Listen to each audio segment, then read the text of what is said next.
acá. Entonces, el propósito es hacer una nueva constitución respetando a las autoridades electas en las últimas elecciones y que la nueva constitución entre a regir una vez finalizados los periodos de todos. Pero los diputados, como ciudadanos, tienen todo el derecho a venir a estas actividades, de participar, pero como colectivo, como asamblea, ellos no son asamblea constituyente, ellos son lo que en teoría se llama poder constituido, es decir, pueden reformar la Constitución de acuerdo a los procedimientos que están dentro de una Constitución impuesta. Eso es muy importante. Y le voy a explicar brevemente por qué. Porque nosotros, por ejemplo, la Secretaría, mandamos una nota a todas las instituciones del Estado, así como a las empresas, a los gremios empresariales, sindicales y demás. Y le pedimos que nombrasen un enlace para que a través de ese la Secretaría pudiese trabajar mejor y más rápidamente. Le mandamos una nota al Tribunal Electoral. Ustedes saben, Tribunal Electoral, ¿no? Saben, ¿no? Saben. Entonces, el otro día, el nuevo presidente del Tribunal Electoral me manda una nota diciendo que ellos no iban a nombrar ningún enlace, porque eso traía conflictos de intereses, porque ellos son los que deben decidir todo lo relativo al proceso constituyente, decir cómo va a ser el mismo y un largo etcétera. Bueno, como yo no soy baúl de nadie ni de nada, yo le mandé su para atrás y le dije, ¿pero usted en qué país vive? Usted no oyó lo que dijo el presidente de la República, ¿ah? Que este es un proceso constituyente originario. Pero ¿qué pasa? Factor real de poder que quiere monopolizar todo. Y yo lo digo sin ningún tapujo, dejar que el Tribunal Electoral se meta en un proceso constituyente es tanto o más que nombrar a un Herodes como director del Hospital del Niño. Entonces en eso los ciudadanos tenemos que irnos poniendo de acuerdo, porque no es lo mismo con violín que con guitarra, y eso lo sabe hasta la gente que no ha estudiado música. Entonces estos ya quieren, y ahí vendrán otros, espérense, es decir, esto está empezando. Por eso es que sin prisa pero sin pausa, pero queremos ir compartiendo con la población, por lo menos, bueno, hay esto, pero yo estoy seguro que van a venir más gente que los del Tribunal Electoral a decir, no, es más, hoy hay un artículo en La Estrella de una ex estudiante mía, por cierto, que dice, el profesor Bernal debería estar haciendo la alfabetización del canal y no la alfabetización constitucional, porque la constitución que tenemos está muy buena y Pero si la alfabetización constitucional también comprende los temas del canal, lo estamos diciendo, sin identidad nacional. Aquí no hay ni canal ni constitucional, pero tenemos que empezar por el principio. Pero yo sí les alerto, medida preventiva y antídoto frente a lo que quieren los señores del Tribunal Electoral, que cada uno tiene una cola más larga que el otro. Y ustedes lo saben, porque todos vivimos bajo el mismo cielo y sabemos a qué se han dedicado. Entonces, lo digo así porque es muy molesto que ellos vengan a sabiendas de que no les toca, no les toca. Me dirán ustedes, ¿cómo se va a hacer lo correspondiente a la elección de los constituyentes? Bueno, en el camino vamos creando y se puede hacer. En el 45 no había tribunal electoral, para empezar. En otros países, Francia no tiene tribunal electoral. O sea, aquí, lo que pasa es que aquí nos han metido por la cabeza que aquí se puede perfectamente elegir un consejo ciudadano constituyente que establezca las reglas de cómo se va a hacer el tema. ¿Ya? Entonces no podemos tampoco dejarnos estos amagos, ¿cómo se dice? Yo diría más bien hasta negativos de parte de estos señores. Sí, doctor Bernal. ¿Cómo puede la Constitución garantizar efectivamente la protección y promoción de derechos de los pueblos originarios, incluyendo su autonomía, tierra y recursos y participación en la toma de decisión? Con la participación desde ahora. Desde ahora es que aquí todos tenemos que participar para abogar por nuestros derechos y velar por el cumplimiento de nuestros deberes que se nos faciliten. Y no, una constituyente no puede ser excluyente, para nada. Una constituyente necesariamente incluye a todos. Entonces, de esa diversidad de opiniones, nosotros tenemos que sacar, como les decía, un mínimo común denominador. Siguiente pregunta. ¿Cómo se manejaría la consulta ciudadana sin que el poder económico tenga injerencia en ella? Bueno, creando los procedimientos a través de la participación ciudadana. Yo creo que lo que pasa es que como nosotros, con todo respeto, no estamos acostumbrados a la participación. Como ciudadanos no estamos acostumbrados a participar en una serie de actividades públicas que nos corresponde a nosotros velar. Por ejemplo, en la época de la colonia, el rey mandaba lo que se conocían como veedores, que eran funcionarios de la corona que venían a la colonia a ver qué estaban haciendo los virreyes y los gobernadores, eran veedores. En otros países hay veeduría ciudadana, es decir, grupos de ciudadanos que se reúnen para ver cómo va el proyecto de tal carretera o de tal calle o de tal urbanización o lo que sea. Aquí en Panamá no hay veeduría. Observatorios ciudadanos, en otros países hay para tirar para el aire. Ahí venía yo casualmente leyéndome un libro de un árabe saudí que lo están torturando a morir, publicado por Amnistía Internacional.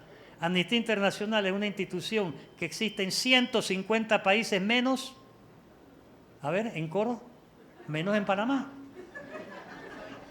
Es una tragedia, pero la gente no lo ve así.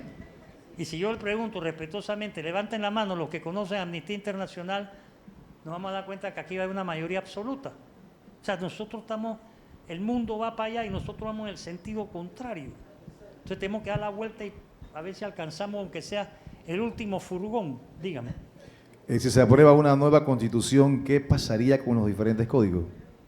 Bueno, ahí es donde sí entrarían los ciudadanos abogados para que con sus conocimientos técnicos, en ese año que va de la aprobación de la Constitución a su entrada en vigencia, a través de comisiones técnicas, se dediquen a armonizar los códigos con la nueva Constitución. Y de paso, convendría armonizar las leyes con toda una serie de convenios, protocolos internacionales que nosotros hemos firmado y que no hemos actualizado. Por ejemplo, el Código Penal Internacional, el Código, pues la lista es larga, de Panamá firma todo. Pero a la hora de armonizar, nada de nada. Y cuando usted invoca el principio de convencionalidad, por ejemplo, ante ciertas autoridades judiciales, ni lo voltean a ver. Estamos mal. Seamos francos. Estamos mal. Tenemos que salir de este hoyo. ¿Qué tan importante sería limitar los partidos políticos y qué tan factible es hacer una segunda vuelta electoral? Bueno, empiezo por lo último. Yo creo que la segunda vuelta electoral, en mi opinión, sí se requiere, pero todo va a depender de qué tipo de normas vamos a establecer. Pero sí, ¿por qué una segunda vuelta? Bueno, porque la primera no está dando resultados.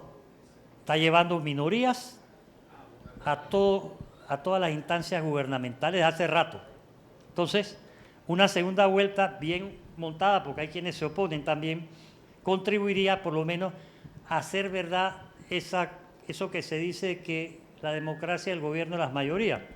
Porque si usted se va, por ejemplo, ahora a los que son diputados por los circuitos plurinominales, no hay uno solo que tenga la mayoría de los votos porque se los llevan otros. Entonces, sí, una segunda vuelta. ¿Y la primera parte era qué? ¿Qué tan importante sería limitar los partidos políticos? Nosotros hemos crecido. Acuérdense que los partidos políticos fueron prohibidos con el golpe de Estado del 11 de octubre del 68.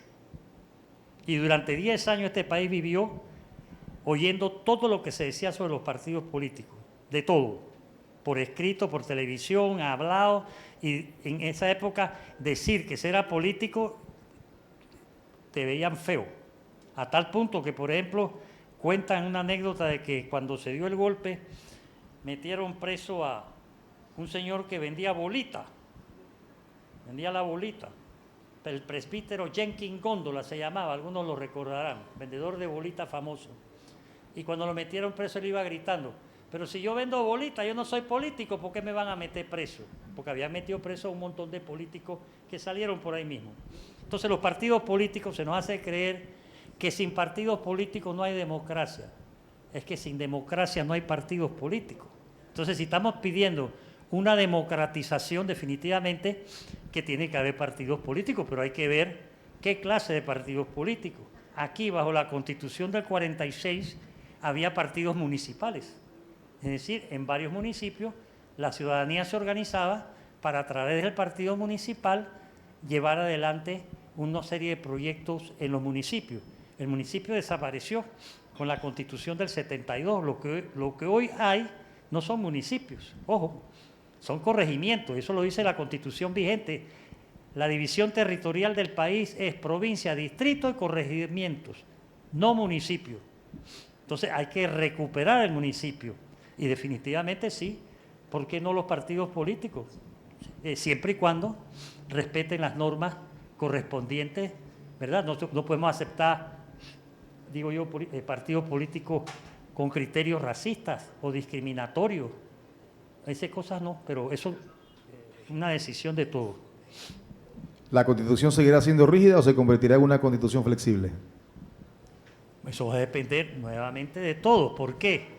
La tendencia en la actualidad es a constituciones rígidas. Las constituciones se dividen según un criterio en constituciones rígidas o flexibles. Llámase constituciones flexibles las que se pueden modificar o cambiar fácilmente, y rígidas las que ponen una serie o un procedimiento que no hace fácil su cambio. Yo creo que todo va a depender del contenido de la Constitución, va a depender su rigidez y también de las decisiones que se tomen de cómo cambiarla o reformarla. ¿Qué porcentaje de la población se considerará como todos, ya que sabemos que el 100% es imposible? Bueno, yo creo que el 100% ahora mismo es imposible para todos. Yo creo que nos tenemos que guiar cuando decimos una constitución de todos, para todos y con todos, es con el máximo de participación que se pueda lograr. Y hoy en día, con todos los progresos tecnológicos que nosotros vivimos, ¿verdad? Yo creo que la participación puede ser bastante elevada si se utilizan. No todo el mundo, por ejemplo, se va a poder congregar el mismo momento y al mismo tiempo para una misma cosa. Pero si nosotros sabemos utilizar los progresos tecnológicos, en el 45 no había radio en Panamá. La radio en Panamá llegó en el 49. No había fax, no había Twitter, no había nada de esas cosas que hay ahora, que si TikTok, TikTok, Instagram, nada. Y mire lo que se hizo. Entonces, ¿por qué no podemos nosotros hacer mucho más cosas que las que se hizo en el 45? Pero es ahí donde entra nuevamente la participación ciudadana. Durante muchas décadas, la mayoría de las sociedades han vivido lo que se conocía como democracia representativa. Hoy en día se habla de democracia participativa. ¿Qué busca la democracia participativa? Busca que el ciudadano se empodere. Fíjense ustedes, si nosotros somos los ciudadanos y nosotros somos los que votamos, al votar elegimos y le damos poder al legislativo, al ejecutivo y al judicial. ¿Y dónde queda el poder ciudadano? Desaparece. Al momento que usted vota, se desprende. ¿Por qué? Porque no hay mecanismo, por ejemplo, no hay revocatoria de mandato efectiva. Por ejemplo, ¿por qué las elecciones no pueden ser intermedias? Es decir, como existen otras latitudes, que cada 2 años tú renuevas una parte de la asamblea o una parte de esto, una parte de lo otro. O sea, la idea con la participación de todos es que nosotros democraticemos la frágil y débil democracia que tenemos. De eso se trata. O sea, Perdón, ¿existe algún criterio preestablecido para escoger a los constituyentes? No, no hay nada. Yo se los dije que hasta el momento todo estamos buscando nutrirnos. Por eso la alfabetización es en 2 vías. No es solamente de aquí para allá, es también todo lo que ustedes nos puedan sugerir y decir, y ahí vamos acomodando un poco las cosas para poder tomar una decisión. Por eso es que es importante la participación para que podamos ir poco a poco conquistando el terreno y lleguemos a acuerdos. Hombre, como dije hace un momento atrás, es perfectamente comprensible que no todos vamos a estar de acuerdo en todo. Es como la democracia. ¿Qué significado tiene la democracia, por ejemplo? La democracia tiene un significado diferente para gente diferente, en lugares diferentes, en momentos diferentes. Si usted le pregunta hoy a un finlandés lo que es democracia, ¿verdad?, no va a tener la misma concepción que tiene la gente hoy en Hualaca que está celebrando el Día de la Almojábana. Bueno, eso es así, digo, no. Perdón, en Dolega la cosa, yo pensé, bueno, ¿dónde leí yo? Entonces el periódico se equivocó, porque ahí estaban, el periódico, un Twitter que había hoy con algo con la almojábana. Entonces, esas son cosas que nosotros no nos han dejado ver. Hay sociedades que históricamente nos llevan una delantera, pero eso no quiere decir que nosotros no podamos alcanzarlo. Que los suizos hablan 4 idiomas. Bueno, empecemos a enseñar a los niños aquí desde maternal 4 idiomas. Pero hay que empezar. Este es un país donde nosotros todos deberíamos ser políglotas. ¿Por qué? Por la función que nos ha dado el sistema mundial. Pero además hablamos el español. Eso es verdad. ¿En la nueva Constitución se introduciría un tribunal constitucional? En mi opinión, sí. Y ojalá que en la opinión de muchos. No solamente un tribunal constitucional, sino todas las instancias que garanticen al ciudadano su seguridad jurídica. Pero sí, un tribunal constitucional es más que necesario. Es como la sala laboral y otras salas que también se necesitarían. Pero nada de sala quinta, no. Un tribunal independiente y autónomo. Pero ¿qué pasa? Si usted, hagan la prueba, empecemos a hablar de la necesidad de un tribunal constitucional, ¿quiénes son los primeros que van a salir con una piedra en la mano? A ver, los magistrados de los 4.000. No se les olvide, 4.000. Multiplique 4 por 9, 36, por mes, por 12, ¿cuánto da? A ver, la gente que sabe matemática aquí. Más todo lo que chorrea. No, hombre, no hay derecho. Bueno, pues eso lo podemos invertir en becas para que la gente vaya a estudiar. ¿Considera usted que para el mejoramiento de la transparencia en el manejo del órgano judicial en cuanto a la selección de los magistrados debería ser distinta a lo establecido en el artículo 203 de la actual Constitución, como por ejemplo una carrera judicial o escogería por puntos dentro del mismo órgano? Bueno, yo soy de opinión que esa es una de las cosas que hay que cambiar radicalmente. Y en mi opinión nos iría mucho mejor si volvemos a la época, yo creo que ya en la época de los griegos. Yo creo que aquí lo que hay que hacer es ponernos de acuerdo para establecer una lista de requisitos para todos los abogados que quieren ser magistrados. Requisitos. Entre los requisitos, concurso de oposición público. Cumplidos los requisitos, se pone el nombre y la cédula de ese aspirante o suspirante, se mete en una tómbola y el día que haya que escoger magistrado, buscamos a un niño de 2 meses, sí, porque hay que ser precavido, que meta la mano y el que sale queda. ¿Cuál es la garantía que tenemos? Que todos los que están ahí han cumplido con los requisitos. Así no tiene que mandarlo ni a que lo escoja el Ejecutivo, ni a que lo escoja el Legislativo, o que lo escojan los propios. En algunos países son los propios magistrados los que eligen magistrados, pero eso se ha convertido en una especie de cuestión hereditaria. Hay países donde, aquí también, la mamá nombra al hijo. Así que esas son las cosas que tenemos que evitar. Bienvenida, señora rectora. Un placer. Muchas gracias. A ver. Su opinión. ¿No le parece mejor hacer reformas puntuales 5 o 6 cada vez que cambia un gobierno, así como se hacen las reformas electorales? Bueno, entonces nos vemos aquí en el año 2503 para ver si hemos alcanzado algo. Mire, ustedes se acuerdan, muchos de los aquí presentes, que antes del 9 de enero, ¿qué queríamos los panameños? Que se viese la bandera en el canal. Y por eso murieron compatriotas. se quería que se reformara el tratado. Después del 9 de enero ya no había espacio para reformar, había que cambiar el tratado.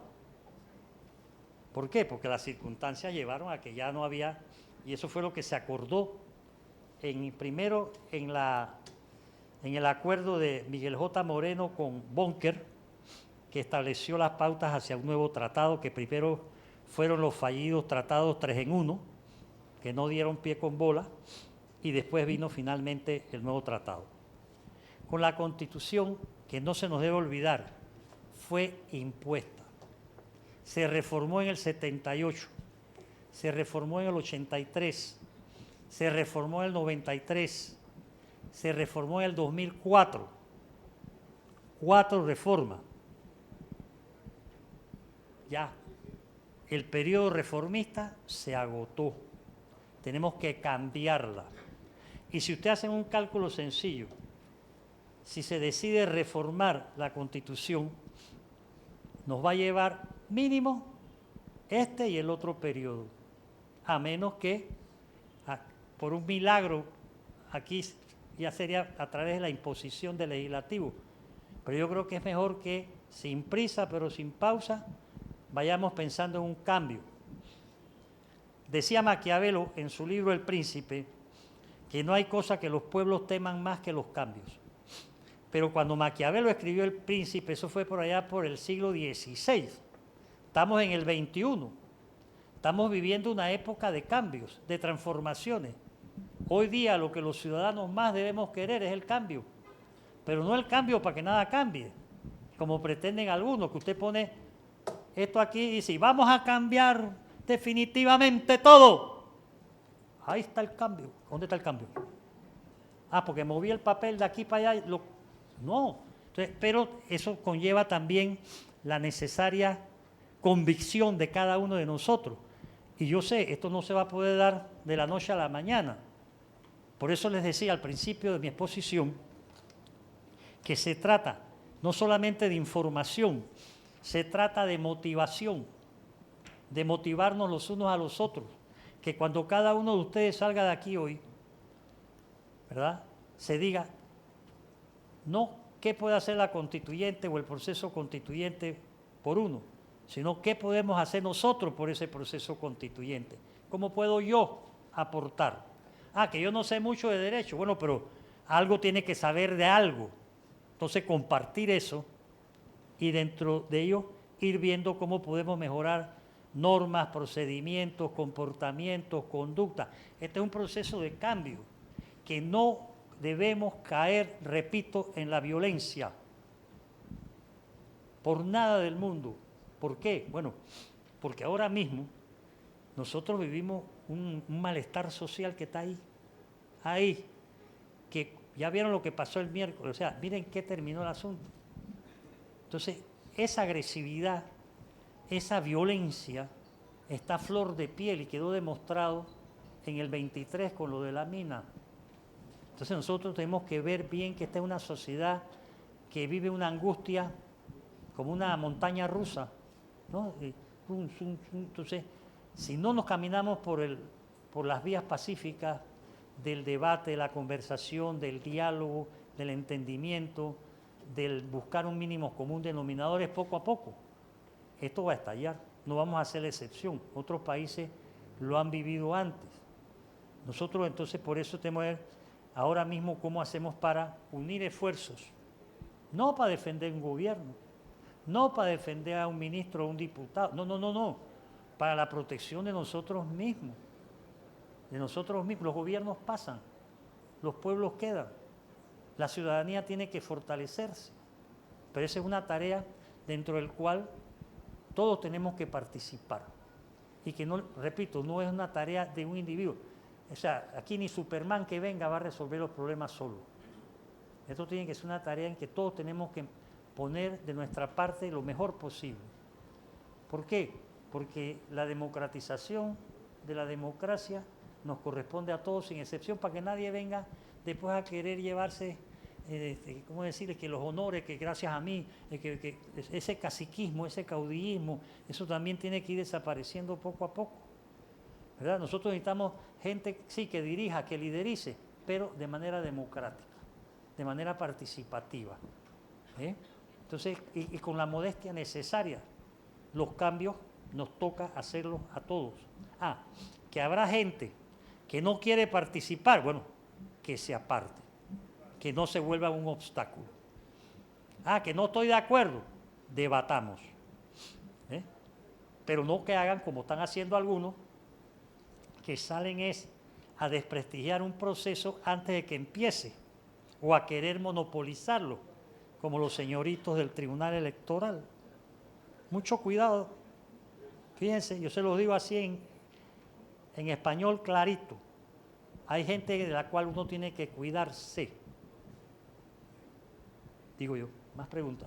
¿Qué posibilidad existe en reformar el artículo 154 de la Constitución actual que protege a los diputados de la Asamblea de ser imputados por violar la Constitución y la ley al quedar otras, como se vio en la extinta Ley 406? Bueno, lo que pasa es que acuérdense que aquí en el 2004, a espaldas de todos nosotros, se modificó la Constitución y decidieron meter un artículo que decía que los magistrados de la Corte son los que investigan y juzgan a los diputados.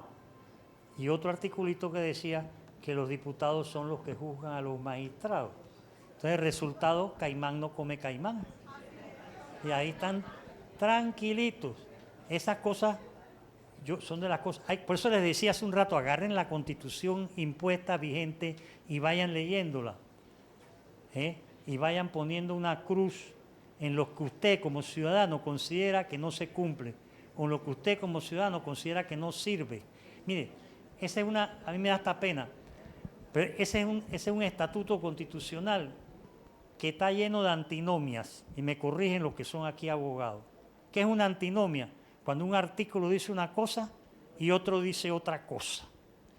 ¿Qué hizo el gobierno pasado?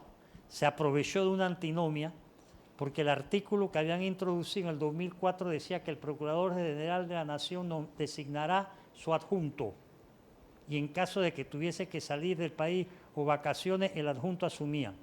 Pero dejaron un artículo que decía que entre las funciones del gabinete estaba la de nombrar el suplente de procurador. ¿Qué hicieron?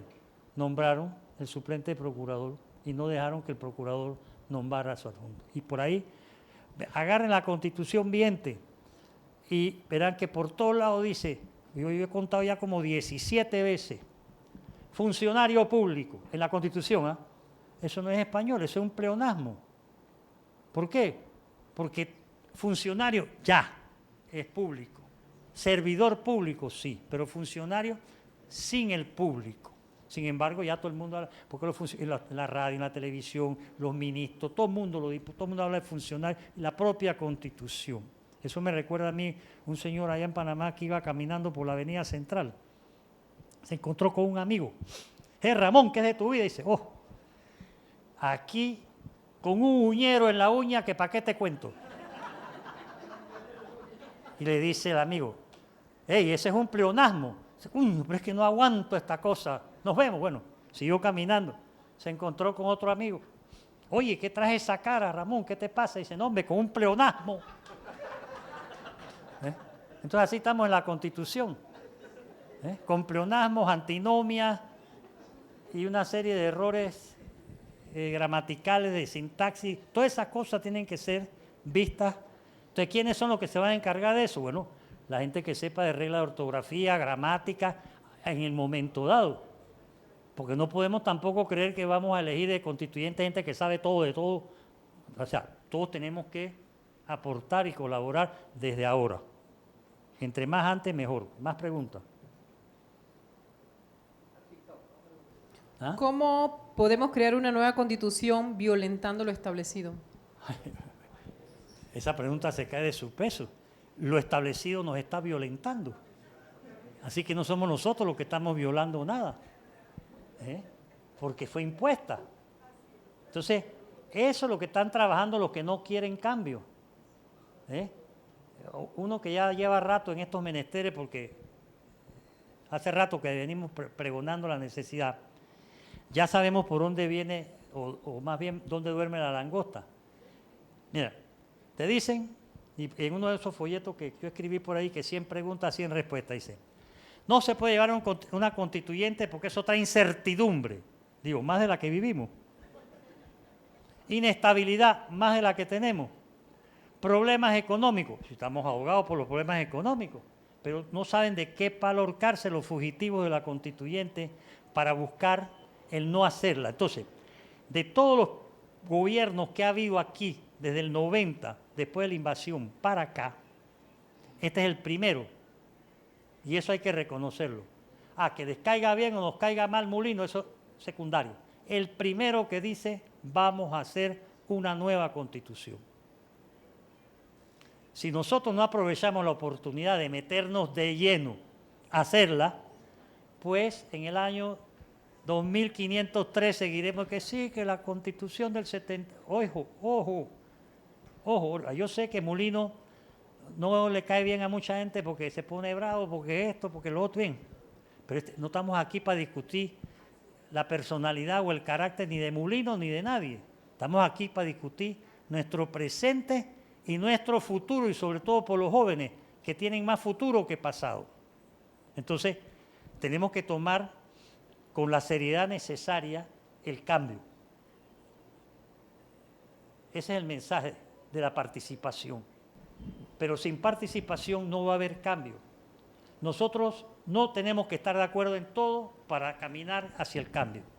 Tenemos que ponernos de acuerdo en que las cosas tienen que cambiar, pero el cambio es para bien, no es para retroceder. Que a usted le gusta más el color verde y al otro el amarillo, el otro el azul, el otro el rojo. Bueno, lo bonito de eso es que nos gustan los colores.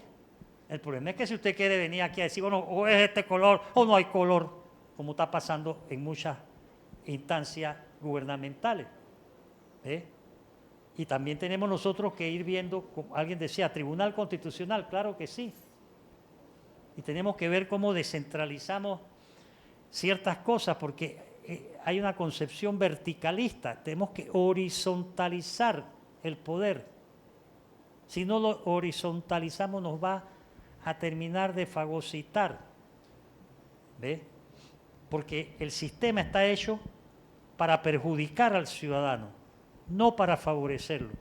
El sistema está hecho para proteger una serie de maleantería, que después la gente se queja. Que ¿por qué fulanito está libre? Bueno, porque el sistema dice que no lo puede meter preso. Ahí mire lo que pasó el miércoles. Los jueces de paz soltaron a todo el mundo. Ahí no pasó nada, dice que fue una protesta pacífica.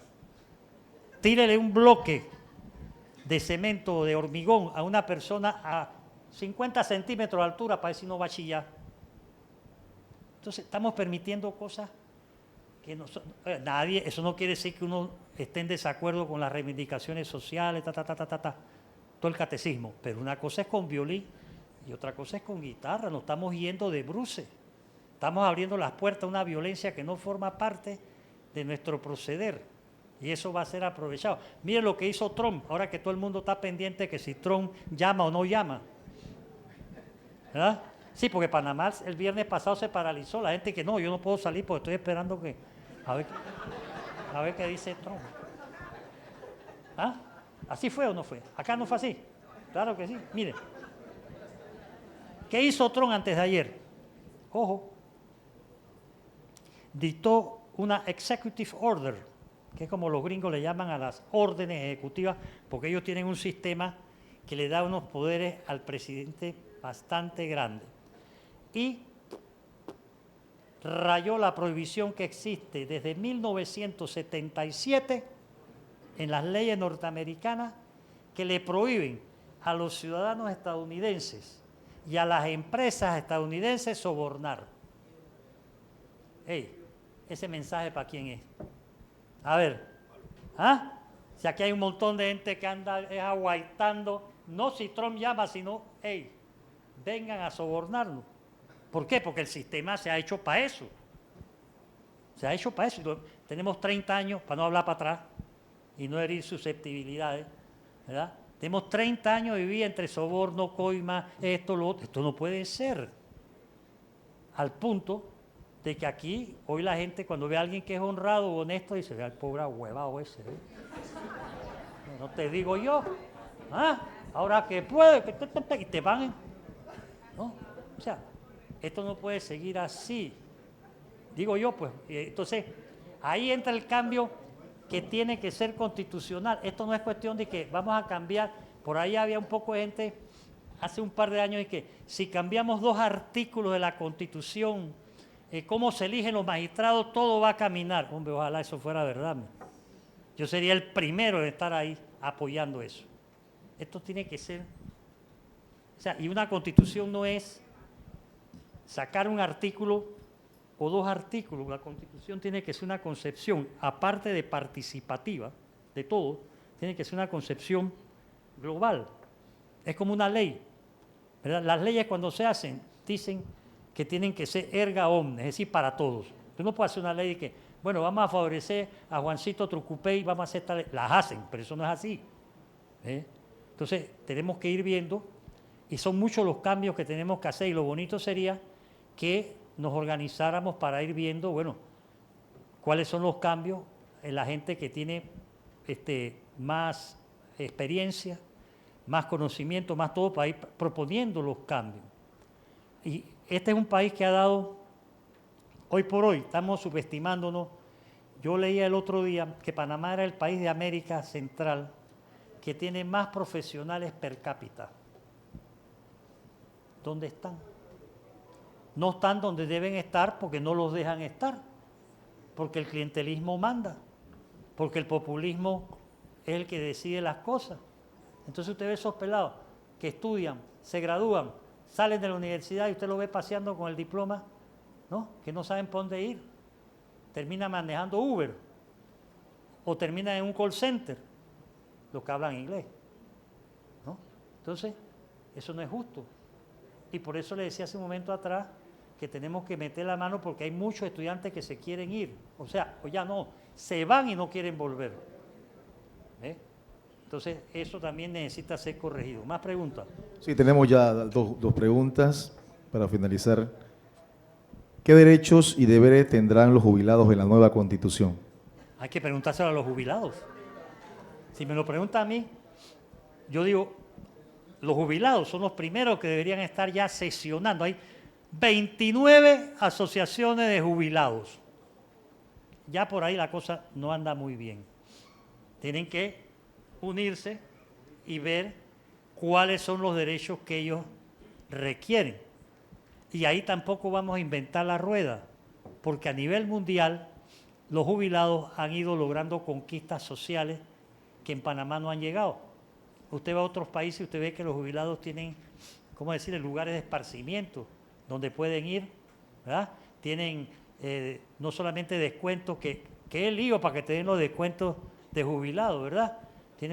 Te ven la cara de viejo y te preguntan de que la cédula, ¿no? Para darte el descuento. Sí, pero es que eso es parte de las cosas que tienen que empezar a cambiar. Es como cuando usted va también y que quiere la factura fiscal. Tú me la tienes que dar. Yo no te la tengo que pedir. Pero aquí no hemos ido a dejar.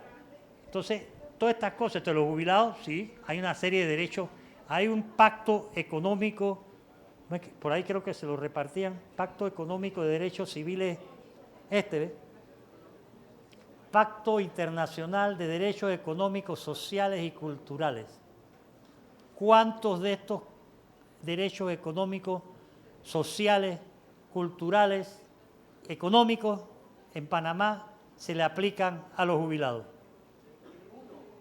Entonces, esas son las cosas que también hay que velar para que nosotros, mire, si nosotros mismos como ciudadanos no nos informamos, no nos aprendemos nuestros derechos, entonces vamos a tener que ir a buscar a otro para que nos los defienda. Y ya desde la época de Montesquieu, siglo XVIII, Montesquieu decía, aquel que cede su representatividad queda sujeto a la voluntad de a quien se la da. Entonces, y con todo respeto por los abogados, que veo que aquí hay bastante, el otro día yo dije, sí, porque en Panamá hay 32.000 abogados, y me dice uno, Mire mi idoneidad. 39.120. Este es el país que tiene más abogados ya no per cápita, sino por kilómetro cuadrado, por metro cuadrado. Ahora, eso no es malo. Al contrario, ojalá todos fuéramos abogados. Pero ¿por qué hay tanto abogado? Porque los ciudadanos no conocen sus derechos y no saben qué hacer.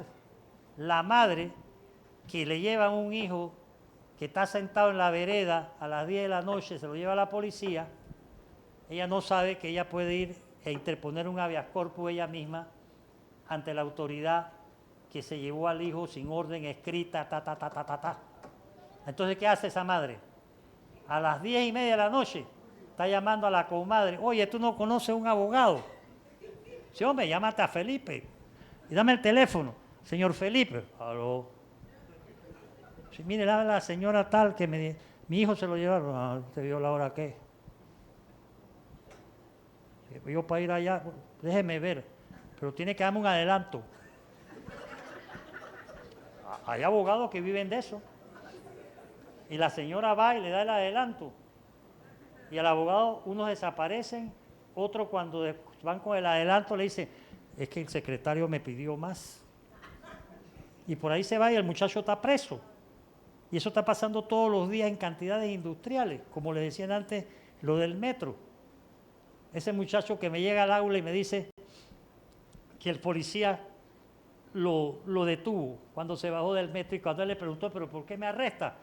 Dice, por tu manera de caminar. Entonces yo le digo, ¿y usted qué le digo al policía? Nada, profesor, porque después entonces si uno le dice algo, usted sabe cómo es. ¿Qué hacemos? ¿Qué hacemos? Las libertades cuestan. Pero si usted no hace nada cuando le cometen una arbitrariedad, esa persona que comete la arbitrariedad se multiplica. Y le voy a contar otra anécdota, porque como no los veo siempre, hace años allá en Panamá, yo no sé si acá en David se puso de moda, acá en Chiriquí, que cuando tú parabas un taxi, el taxi te decía, no voy. Acá también. Acá no, yo espero que no, Chiriquí y otra cosa, bueno. Entonces, los estudiantes, yo les explicaba en la clase, mire, el taxi es un servicio público. Cuando usted para un taxi, el taxi usted se monta y le dice al taxista, yo voy para Betania o yo voy para donde vaya a ir, y el taxista tiene que llevarlo, porque eso es un servicio público. Bueno, como a la semana, yo daba en aquel entonces también ciencia política, me llega un estudiante que donde yo lo vi entrar, yo sentí el pálpito, digo, chuleta, con un ojo colombiano, le dicen, ¿no? Oiga, ¿qué le pasó? No, hombre, prof, usted y sus vainas. ¿Pero qué le pasó? Dice, no, yo me subí al taxi y le dije al taxi que iba para San Miguelito y él me dijo, yo no voy para allá. Y yo le dije, usted me tiene que llevar porque esto es un servicio público y usted está en la obligación. Dice, o te vas o te pego. Y yo le dije que yo no me iba a bajar porque usted nos ha enseñado, profesor, que ese es mi derecho. Y yo me quedé ahí. Y el tipo me pegó y me bajó. Entonces, ¿qué hace uno frente a esa triste realidad? O reafirmas el derecho para que la gente lo siga defendiendo, aunque te pongan el ojo colombiano, ¿verdad? O simple y llanamente lo que pasaba y siguió pasando en Panamá, el no voy. Y se volvió ya una costumbre y había gente que tenía que pasarse 15, 20, media hora esperando un taxi porque los otros decían no voy. Y todavía está más o menos. Y eso que Panamá es una ciudad que el otro día supe que tiene más taxis que la ciudad de Nueva York. Nueva York tiene 8 millones de habitantes y Panamá no llega a 2. ¿Cómo me explica usted eso? Porque hay lugares donde usted va y hay 300 carros amarillos estacionados. ¿A dónde queda eso en Panamá? A ver. ¿No saben? La policía. La mayoría de los policías manejan un taxi. Allá, yo no sé acá. Y no es que sea malo que un policía maneje un taxi, pero yo creo que esas son cosas que hay que ver también. Pero eso no es tema de la Constitución per se. ¿Más preguntas? Tenemos una gran responsabilidad. Por acá tenemos, no es una pregunta, asumo que es una solicitud. Los voceros comarcales unidos manifiestan que está en la constituyente originaria pedir la revocatoria de mandato, que los magistrados no juzgan a los diputados y los diputados no juzguen a los magistrados. Y como tercero, que la junta directiva del canal sea escogida por otro mecanismo. Definitivamente, nada de eso está en la Constitución ni en las leyes, pero debe de estar. La revocatoria de mandato es un procedimiento democrático para poder que el ciudadano tenga la garantía que la persona que elige a un puesto, cualquiera que él sea, va a cumplir con el mandato si no se le revoca. Por otro lado, eso ya les decía, que los magistrados juzguen, eso tenemos que cambiarlo cuanto antes, y mientras se cambia, no dejar que se practique. Esa es otra. Hay cosas que depende de la participación ciudadana que logremos evitar que se sigan dando porque nos están haciendo daño. Y en cuanto a la Junta Directiva del canal, bueno, yo sí estoy, de más está decirlo, totalmente de acuerdo que hay que buscar un mecanismo de participación ciudadana y un mecanismo de verdadera, ¿cómo decirle?, concurso. Ahí acaban de nombrar 3, pero mientras nosotros consintamos esas cosas, y no es que sean malas personas, el problema no hay que personalizar los problemas, yo creo que hay que irse a la raíz del problema. Hay que poner para un montón de cargos, por eso la importancia de una verdadera carrera administrativa, hay que poner cuáles son los requisitos y hay que hacer concursos para evitar esta situación y para que haya algo que en Panamá ha prácticamente desaparecido, que es la meritocracia. Aquí pocos cargos o a pocos cargos se llega por mérito. Y pido respetuosamente que no me hagan hablar de las universidades porque entonces me van a oír la boca, como dice uno. Y yo hablaría de la mía, la Universidad de Panamá, ¿no? Ahí la academia está exiliada. Los concursos es en función de lo que el rector quiere. Nombra, como vienen las elecciones en el 26, y los que votan tienen que tener 2 años nombrados, están nombrando que uno llega, uno ve a la gente ahí que cree que es estudiante y te dicen, hola colega. Y nada más el semestre pasado estaba en el aula. Pero se han inventado una cosa de que el relevo generacional, que ha resultado un fracaso porque la academia, si bien requiere de renovación y cambio, tú tienes que mandar a gente a prepararse. Por ejemplo, yo lo decía ayer en una entrevista, nosotros estamos faltos de profesores de Derecho Internacional Público. No hay suficientes. Ni siquiera en la Facultad de Derecho de la Universidad de Panamá, que es de la cual estoy hablando. Nosotros necesitamos profesores de Constitucional. César Quintero falleció, Simeón González falleció, Miguel González, que era de acá de Chiriquí, falleció, Pedrechi ya no da clase. Estoy yo y otro que, bueno, ¿qué les puedo decir? Ahora, si ustedes me preguntan, ¿hay maestría de Constitucional en la Universidad de Panamá? No. ¿Hay doctorado de Constitucional? No. Pero hay doctorado de letra de cambio, de cheque sin fondo, de cualquier cosa. Y eso es un daño que le estamos haciendo al país. Pero no somos nosotros los que se lo estamos haciendo. Pero quienes se lo están haciendo están actuando con impunidad, que ese es otro problema del cual no hemos hablado. La corrupción y la impunidad, que son 2 alas de un mismo pájaro. Sin corrupción, impunidad. Sin impunidad no hay corrupción. Entonces, son temas sociales, son temas estructurales. Por eso hablamos de que el problema nuestro es constitucional. La estructura actual de lo que llamamos Estado no está hecha para la participación ciudadana, para el empoderamiento del ciudadano. Las últimas constituciones en América Latina tienen títulos dedicados al poder ciudadano. Ecuador, Bolivia, Colombia y otras. Nosotros no tenemos nada que se le parezca. Entonces, insisto mucho en la participación y en la necesidad de la actualización de una serie de instituciones, procedimientos, comportamientos, es un todo, pero por la vía pacífica. Aquí tenemos que, para decirlo así en términos históricos, imbuirnos todo un poco el espíritu de Mandela, de Gandhi, de Martin Luther King, de gente que luchó por cambios pacíficos, de participación ciudadana. Mandela se caló 27 años de cárcel, pero logró su objetivo, que era acabar con el apartheid. Esta es una sociedad que hace muchas discriminaciones y eso tiene que empezar a cambiar. Pero no va a cambiar si nosotros no exigimos ese cambio.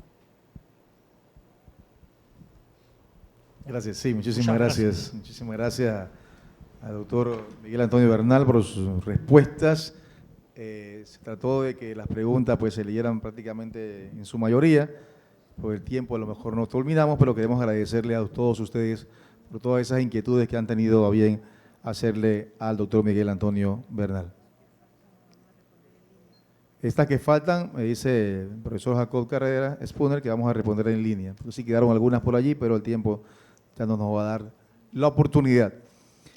Bien, queremos entonces darle la palabra a la doctora Nixia Neyi de Ríos, presidenta del Consejo Nacional General Universitario de la Universidad Tecnológica Oteima, que nos ha brindado la oportunidad en su espacio físico de La Ballesta para llevar a cabo esta actividad. Buenas tardes. Buenas tardes a todos, buenas tardes y muy agradecida, doctor Bernal, por esta presentación y sobre todo por haber escogido a la universidad para este primer coloquio sobre la alfabetización en el tema de la Constitución. Me siento tan complacida de ver toda esta ciudadanos aquí en Oteima, jóvenes, gente mayor, académicos, profesionales, médicos, abogados, en fin, el pueblo entero. Y sobre todo me llama la atención porque no vi tanto llamado por radio y que ustedes acudieron cuando me enteré esta mañana que hoy están sucediendo a la vez 3 eventos importantes. Fui a uno y pregunté, ¿cómo está? Y dice, no, la Ballesta está llena desde bien temprano. Quiere decir que hay mucho interés. Y definitivamente todos estamos muy interesados, yo creo, los que hemos venido, y mucho más, porque cada uno de nosotros posiblemente representa una familia con mucho más detrás, donde nosotros vamos a llevar este conocimiento. Y personalmente siempre he estado mucho en motivar a los ciudadanos a participar en todo aquello que nos afecta y que nos está afectando muchas cosas, lo que es la participación ciudadana.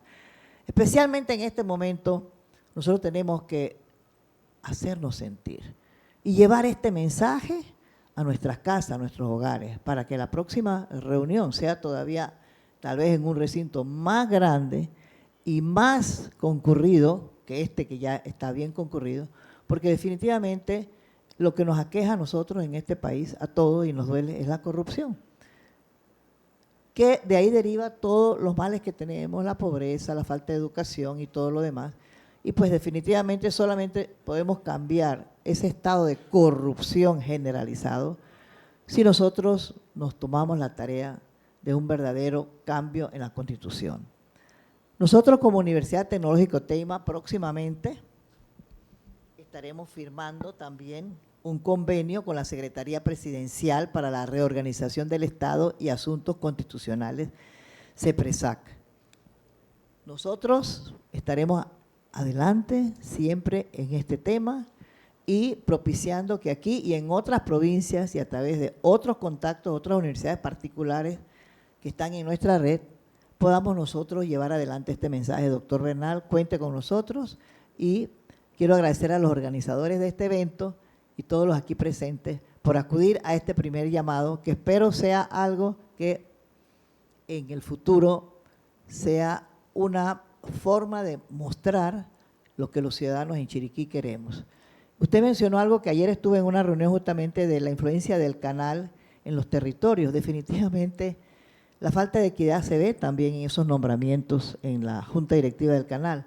Nosotros también tenemos que pedir que allí se haga esos nombramientos con equidad. ¿Por qué no estamos en las regiones del país representados ahí, si es que el canal es de todos.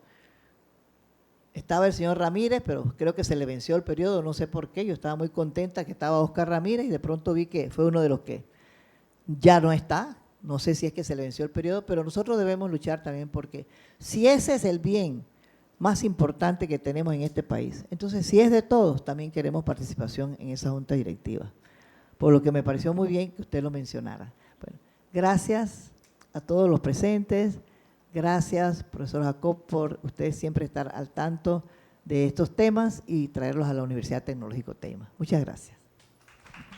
Bien, muchas gracias a la doctora Isanay Río, presidenta del Consejo General Universitario de la Universidad Tecnológica OTEIMA. Agradecerle a todas las organizaciones civiles que nos honraron con su presencia en esta mañana, a los docentes, estudiantes, de invitados especiales, medios de comunicación. Muchísimas gracias al doctor Miguel Antonio Bernal por su tiempo y dedicación acá en la provincia de Chiriquí, al Foro Jurídico Nacional, por supuesto a la Secretaría Presidencial para la Reorganización del Estado y Asuntos Constitucionales. Gracias a todos. Buenas tardes. Esto no está en el protocolo, pero yo voy a pedir que cantemos el himno nacional. ¿Sí? ¿Nos ponemos de pie? Sí.